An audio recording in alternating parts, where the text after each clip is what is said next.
ഒരാളെ ജീവനോടെ കുഴിച്ചിട്ടാൽ അവർക്ക് തങ്ങളുടെ കൈമുഷ്ടികൾ ഉപയോഗിച്ച് ശവപ്പെട്ടി തകർത്ത് രക്ഷപ്പെടാൻ സാധിക്കുമത്രേ.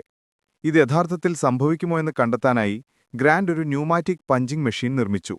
ഒരു പ്രൊഫഷണൽ ബോക്സറെ ഉപയോഗിച്ച് ഇത് പരീക്ഷിച്ചപ്പോൾ അദ്ദേഹത്തിന്റെ പരമാവധി പഞ്ചിംഗ് ശക്തി 7140 പൗണ്ട്, ഏകദേശം 3238 കിലോഗ്രാം വരെ എത്തിയതായി കണ്ടെത്തി.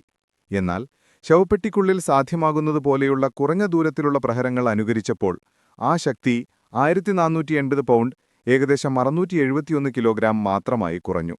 എങ്കിലും അതുകൊണ്ട് ഒരു ശവപ്പെട്ടിയുടെ മൂടി തകർക്കാൻ കഴിയുമോ എന്നറിയാനായി കാരി 1.22 ഇഞ്ച്, ഏകദേശം 3.1 സെന്റിമീറ്റർ കട്ടിയുള്ള മൂടിയോടുകൂടിയ ഒരു സുതാര്യമായ ശവപ്പെട്ടി നിർമ്മിക്കുകയും പഞ്ചിംഗ് മെഷീൻ അതിനുള്ളിൽ സ്ഥാപിക്കുകയും ചെയ്തു. അതിനിടെ ശവപ്പെട്ടി കുഴിച്ചിടാനും മണ്ണുകൊണ്ട് പൂർണ്ണമായും മൂടാനും വേണ്ടി ടോറി 6 അടി ആഴമുള്ള ഒരു സ്റ്റീൽ കുഴി നിർമ്മിച്ചു. എല്ലാം തയ്യാറായപ്പോൾ ഗ്രാൻഡ് പഞ്ചിംഗ് മെഷീൻ പ്രവർത്തിപ്പിച്ചു.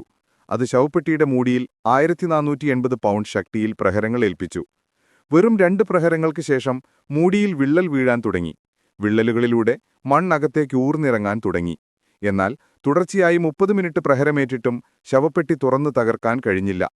ജീവനോടെ കുഴിച്ചിട്ട ഒരാൾക്ക് ഏകദേശം 30 മിനിറ്റിനുള്ളിൽ ഓക്സിജൻ തീർന്നുപോകുമെന്നതിനാൽ കൈമുഷ്ടികൾ ഉപയോഗിച്ച് ആർക്കും ഒരു ശവപ്പെട്ടിയിൽ നിന്ന് രക്ഷപ്പെടാൻ കഴിയില്ലെന്ന് വ്യക്തമായി.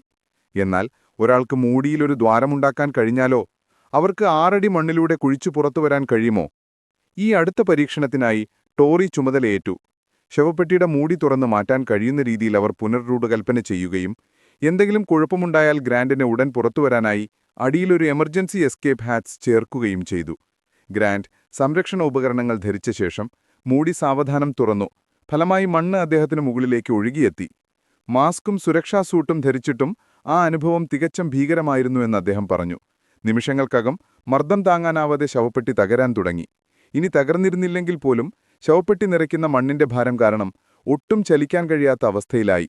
അവസാനം അവരത് എന്നേക്കുമായി തെളിയിച്ചു: കുഴിച്ചിട്ട ശവപ്പെട്ടിയിൽ നിന്ന് പുറത്തുവരാൻ അസാധ്യമാണ്.